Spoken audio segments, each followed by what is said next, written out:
A person like me, I have great difficulty relating to a personalized God. I cannot go in a temple tinkle bells. I see God in humanity, in myself. So the idea of seeing spirit within here and there is my way of relating to spirituality. I can't relate to gods and goddesses.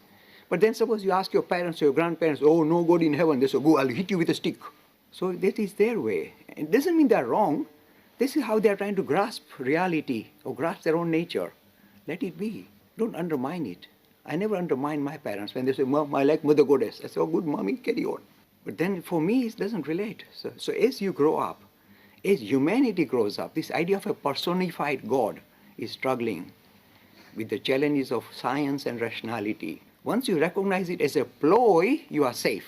If you don't recognize it as a ploy and you think it's a real thing, look, that is why almost 90% of the youth are atheists, because they say there's a God in the heaven. They say, where is it? That's nonsense. Straightway hits them in the face. It doesn't agree with the common sense. So they're going to reject it. So the idea of God as a personality has had its day. Its sell-by date is gone. I'm telling you, for modern thinking youth, idea of a God in heaven or gods and goddesses, their sell-by date is gone. Very bluntly, it's a horrible thing to suggest, because with Hinduism we have lots of them.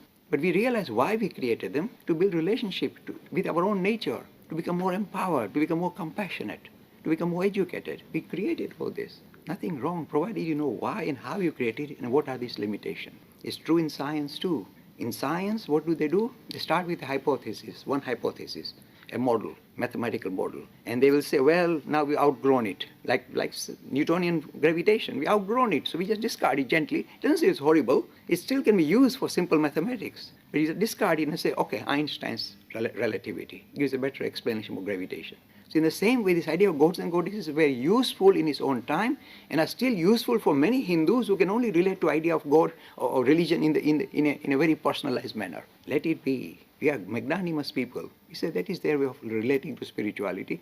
Let it be. If we are more mature and say, no, we want to think of this religion in a much more mature manner, who are we? What is all this about? Then you come to Atman and Brahman. Something underpinning this reality which is greater and grander than you could ever imagine. And this is, if you like, the two flavors of Hinduism. If you like, a personality-oriented Hinduism with all the gods and goddesses, and a principle-oriented Hinduism which talks of spirituality as the underpinning to this reality. There are two different flavors. When you get philosophic challenges, the personality-oriented Hinduism will shudder. Same with every monotheist religion. They shudder.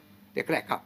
You need to shift to a principle-oriented Hinduism that stands very well. It agrees with physics. It agrees with common sense. This is the transition. You need to see both sides of personality-oriented and principle-oriented Hinduism.